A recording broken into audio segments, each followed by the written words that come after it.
I am deliberately kind of going to drive fast here and make a few stops along the way. So don't worry if you've missed a few points. I'm just trying to give you a little bit of a teaser of what that roadmap looks like. So the first thing I like to focus on here is the concerns that we hear from teachers. And in giving multiple workshops to teachers over the years, these are the kinds of barriers that we hear from teachers in terms of broaching climate change in the classroom, a lack of emphasis in the curriculum, that they don't feel confident, fear of pushback, and we've certainly heard all about pushback from parents as an example. Has been in the media lately that the topic is depressing, can cause anxiety. There's not enough time, and the curriculum is jam-packed as it is, or this sense of apathy that Kathy actually alluded to a little earlier. So we're going to try and address these barriers as I go through the roadmap. So I'm going to come back to this list at the end, and we'll just see if we've gained a few insights onto how to overcome these. Now, I realize most of you are not classroom teachers, but if you are you're providing environmental education programs and developing resources for teachers, and I think it's a good idea to keep these in mind. And I think our task then is to help teachers overcome these barriers. So the very first one that I want to tackle right off the bat is the curriculum piece. So we all know that our curriculum here in Alberta is quite outdated. And because of that, it contains very few explicit references to climate change. However, as Margaret Atwood put it so aptly, it's not climate change, it's everything change. And so when you start to view things in that light, you can start to see all kinds of connections between climate change and the curriculum. So I think that that's just a really important thing to keep in mind. And to help teachers see these connections, we've identified links to climate change for every unit in the science and social studies curriculum from kindergarten to grade 9.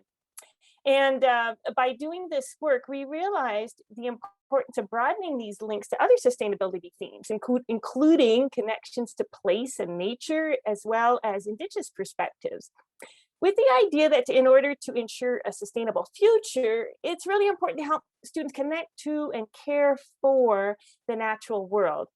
So these connections, this is just one example taken from the grade 2 science unit on temperature. But the connections take the form of age-appropriate questions that teachers can then explore with their students. And Wyatt, I'm relying on Wyatt to put some link in the chat. All of these links are, I can't see the chat right now, I'm going to assume you're doing this, but thanks for the thumbs up.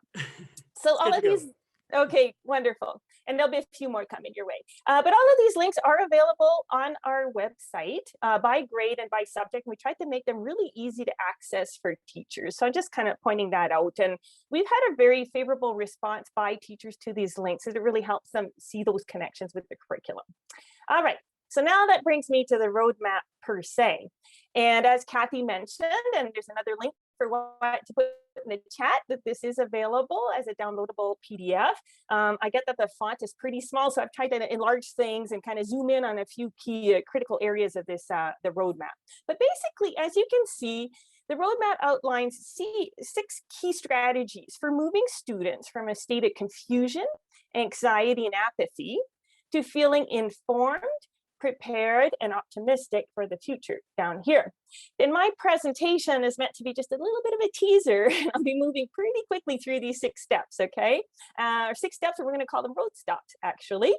As we move through these steps pretty quickly, there's 3 things I actually want you to keep in mind. So I'm going to be the spoiler here, spoiler alert, tell you right off the bat what it is I want you to think about.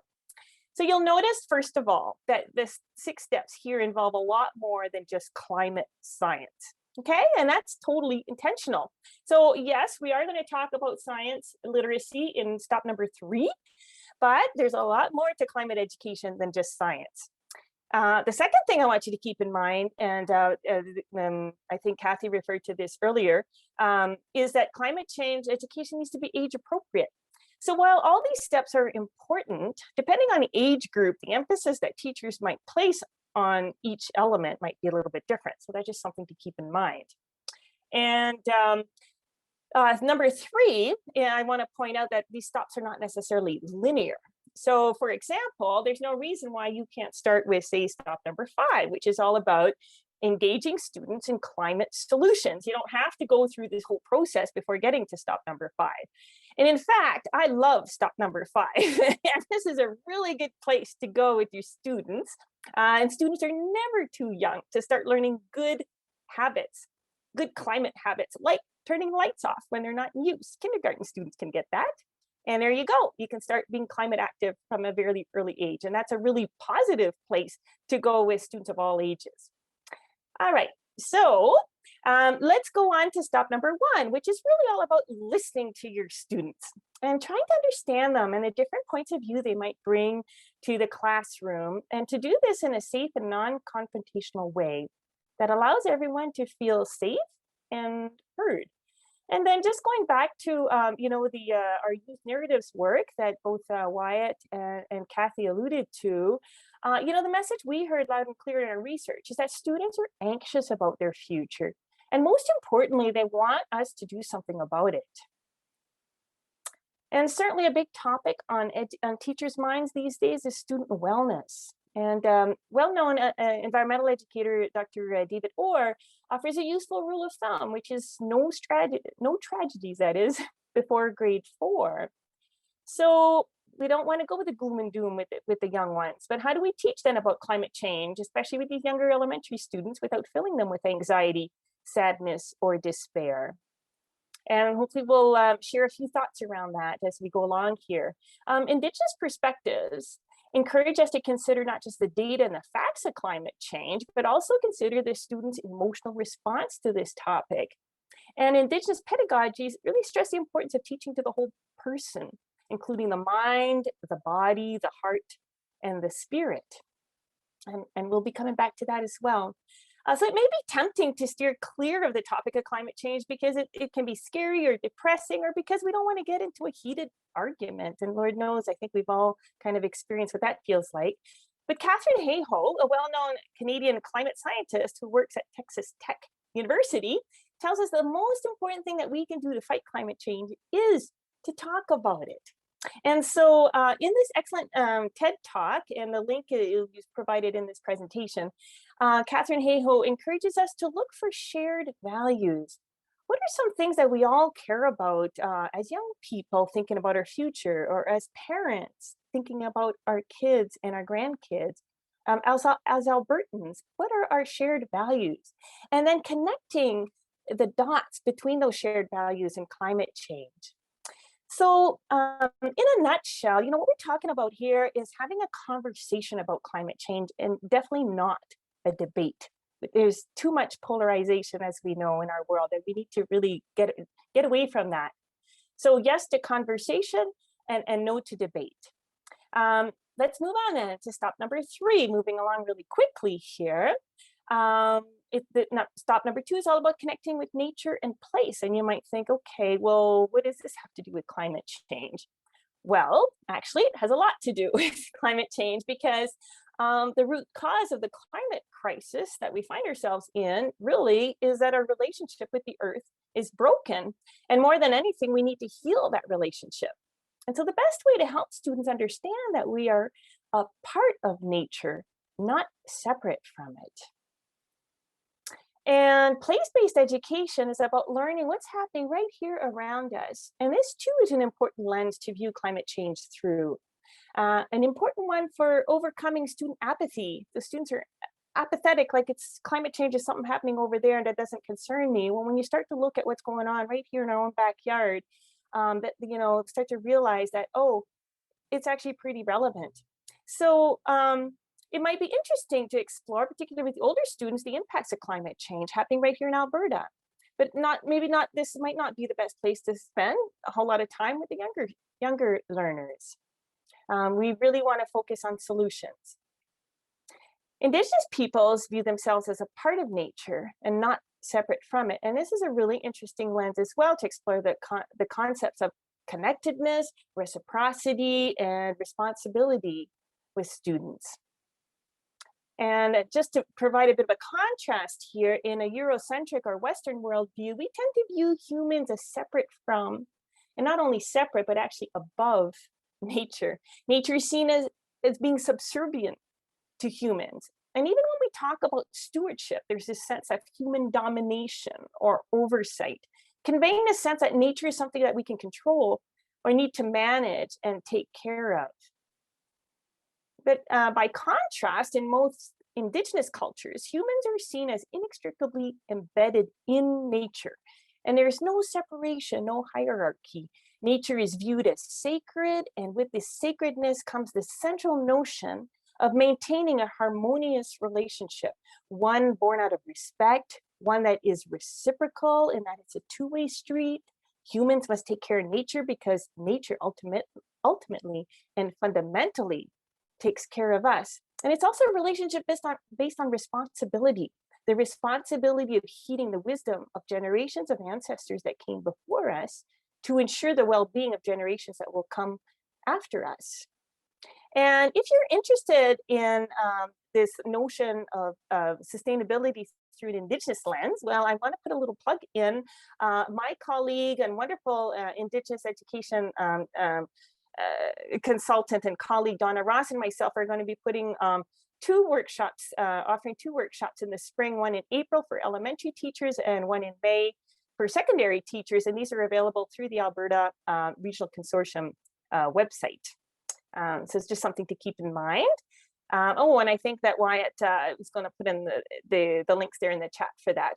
So just to sum up stop number 2 then, connecting to nature and place is not something that happens inside the 4 walls of the classroom, but ideally outside. And so as you can see from this slide, outdoor learning offers all sorts of benefits for children. And I'll let you as you can see from the slide, I just want you here to take a pause and take a moment and look at the image that's up on the screen and look at the expressions of the students' faces and think about, what might they be seeing or touching or smelling or feeling in this image as they seem to be all gathered around learning about stuff, compared to if they were sitting at their desks filling out some exercise sheet or answering some questions out of a textbook. Okay, student wellness, something to keep in mind. All right, moving on to stop number 3 really quickly. This is all about building literacy. And this includes things like the teaching fundamental concepts and mechanisms of climate change, using consistent and accurate language, using real data and evidence, and focusing both on the scientific but also the social dimensions of climate change. So here, there's a lot to talk about in stop number 3, but I'm really going to go through here quickly because I just want to give you a little bit of a flavor. So I do want you to think about, though, just before we launch into this, I want to think about your own experience about learning about climate change when you yourself were a student. And I don't know, but if you're like me, chances are you learn next to nothing about this topic at school. And so that means that all of us, and teachers included, need to accept that most of us are not experts on climate change. And so we have to be comfortable then exploring the topic with our students and treat it then as a joint exploration. And so stop number 3 is about how to embark on this joint journey safely so that everyone comes out of it better informed and more positive and empowered to make a difference. So how do you broach this topic, and what do you know? First thing is to figure out what do your students already know. So there are some quizzes out there, some really good ones, credible ones, a little bit of climate trivia maybe, just to get the juices flowing. Maybe your students have their own questions around climate change, and why not ask them what those burning questions are? There'll be lots of questions, and what a great place to start then and to start exploring. If you're not sure what you should be teaching your students, well, Seth Wines, who's a PhD student from UBC, University of British Columbia, he studied climate change education across Canada, and he identified 5 essential truths of climate change. And he expressed these, which I like, in very easy to understand language, as you can see here on the screen. And he made a really interesting discovery. He found that in most climate education efforts actually stop at number 2. And that's it. So think about it. So, so we learned that the Earth is warming and that it's bad. so no wonder this seems to be a freaky and, depressing topic. So what he's really encouraging us to do then is to keep going. Oftentimes I don't like to talk about number 3 because it's is seen as taboo. And I like, the part that it's actually caused by humans. And point number 4 is actually really interesting because this is all around understanding the consensus around climate change. And here I just put in an insert here. This is a link to an article, or an interesting article that shows that 99% of climate experts really agree on 2 things: that climate change is happening and it's caused by humans, and that urgent action is required. Well, this represents a really great opportunity for educators to help students understand the process that actually leads to a scientific consensus. And this is a consensus that's played out, by the way, in the peer-reviewed research, not on social media. And just very quickly here, the last thing I want to point out here is that we very rarely then, because we stop at 2 and we're afraid of number 3, hardly ever talk about number 4 or confused about it. We don't get to number 5, which is the most important one. And I highlighted both 3 and 5 in green here to show that they actually go together, and they're actually part of a good news story, which is that because climate change is actually caused by us, then we can actually fix it, okay? And that's the good news. And I really want to get to point 5 very quickly, and that's why I'm motoring through this fairly quickly here. So where to get information? Well, you guys, are pretty familiar, but there's lots of great information on the web. And what I've just done here, I'm just going to run through like some quick examples. Obviously, understanding the mechanism of the greenhouse effect is important. There's great websites out there like the NASA website that shows real data in real time in terms of what's happening with trends globally. They even have a Climate Kids website for younger students. And then there's some wonderful websites right here in Alberta that show what's going on. For example, these Alberta Climate Records, which I think is curated through the University of Lethbridge. Real data in real time. And in this case, it's an interactive map. And I gave the example of Calgary.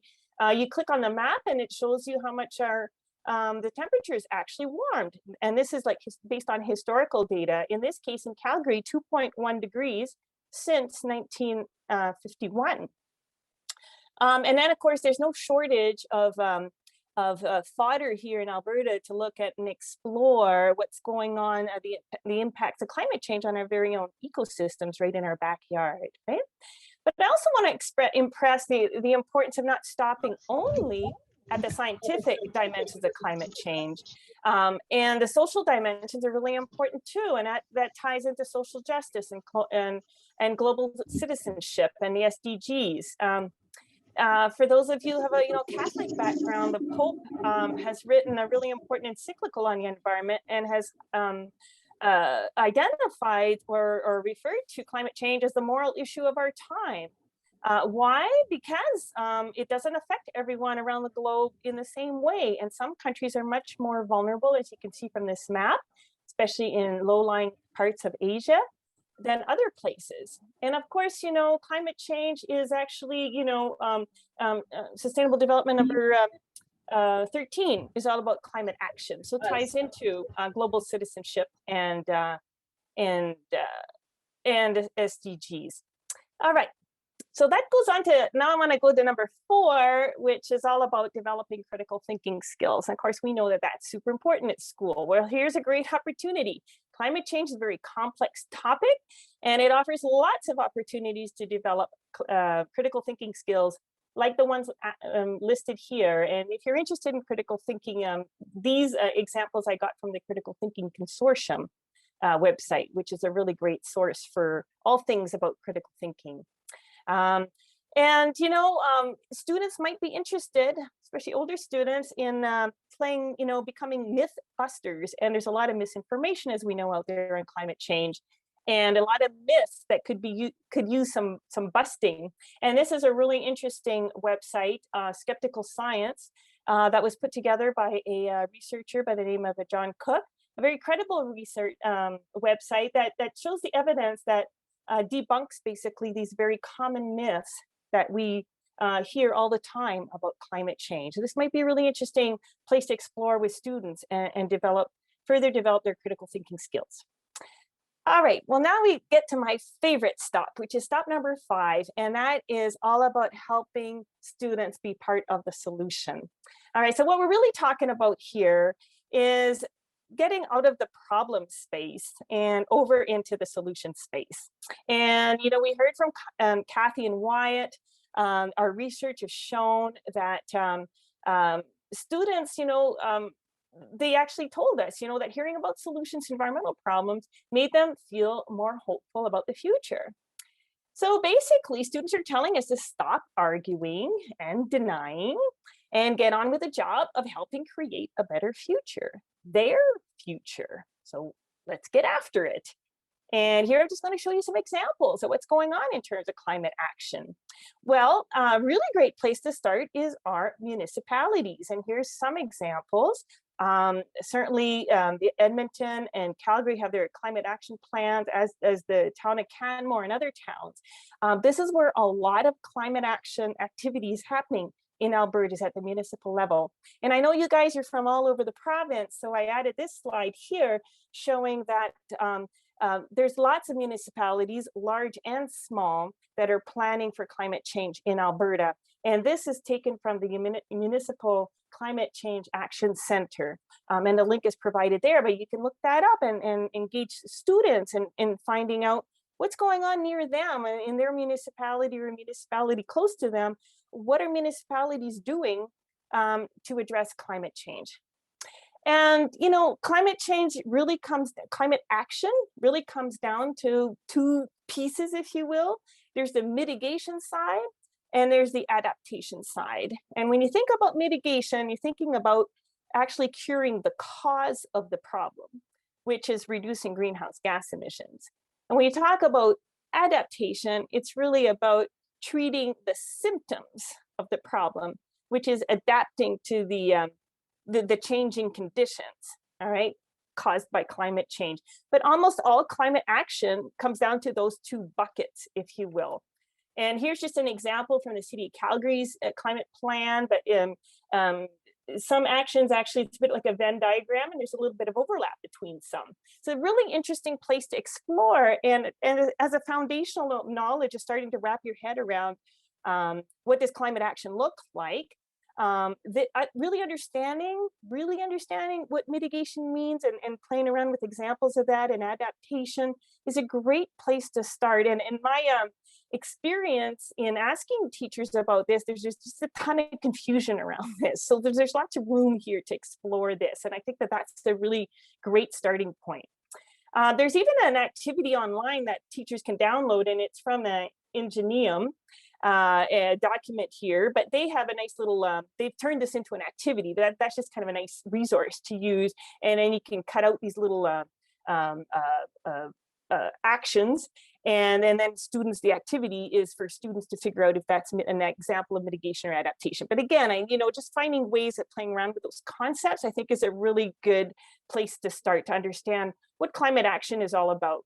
Now, when you're talking about both things, either treating the cause or treating the symptoms, it's probably a more hopeful place to be is to treat the cause, which is to bring down the greenhouse gas emissions. So that's why I just wanted to talk a little bit more about mitigation here and what that might look like.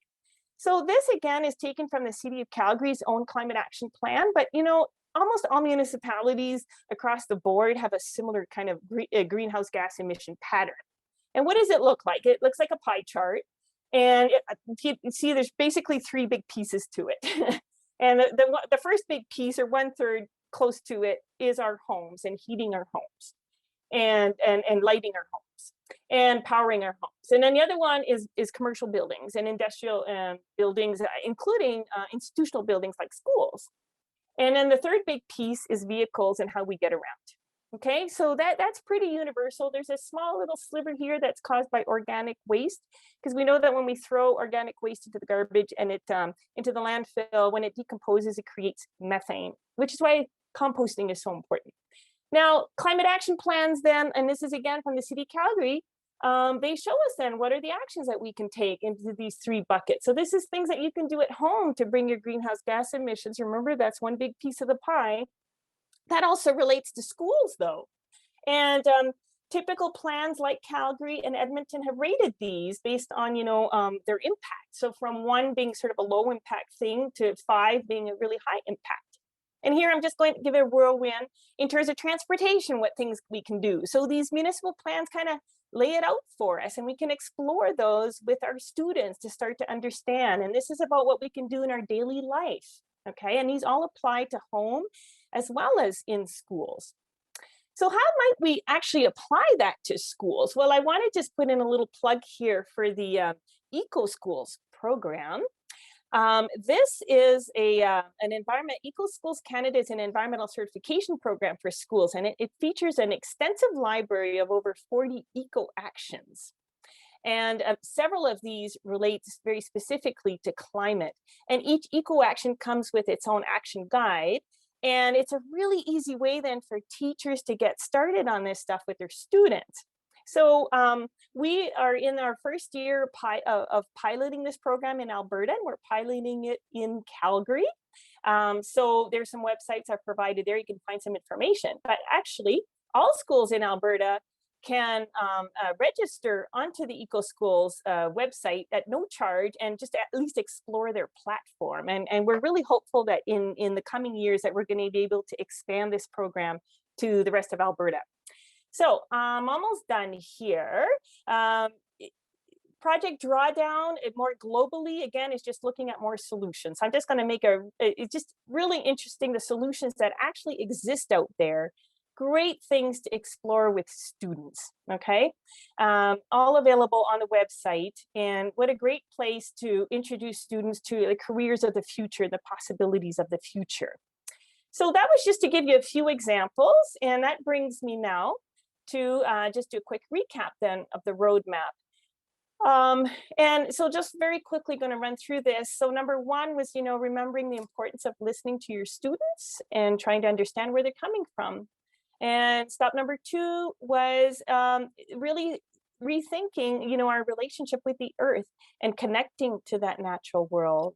Number 3 was around the importance of literacy, but not just scientific literacy, but also the social dimensions of climate change. Number 4 was all about developing critical thinking skills. And number 5 about engaging students in learning about climate solutions. And that's a very hopeful place to be. Now, I didn't really talk about number 6, so we don't have much time, but really that's just about inspiring others by sharing our success stories.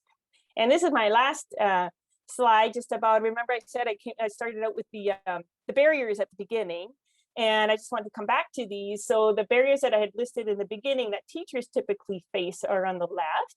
But as I've been talking, and the roadmap is really designed then to offer ways of overcoming these barriers. So, we've talked about the links to the curriculum and not trying to be an expert, because we're not experts, and relying on credible sources of information like the ones that I have listed here. And I've given you just a few examples and so forth. So I'll just let you take a minute to look at that. But that was the gist of my whirlwind tour of the roadmap.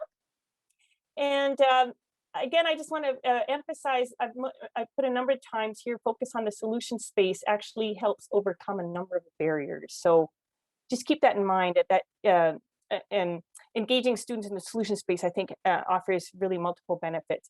So I just want to acknowledge the funders for this work. Obviously, without their support, we wouldn't be able to be doing this kind of work. So we're very appreciative of their support. And Kathy, I'm just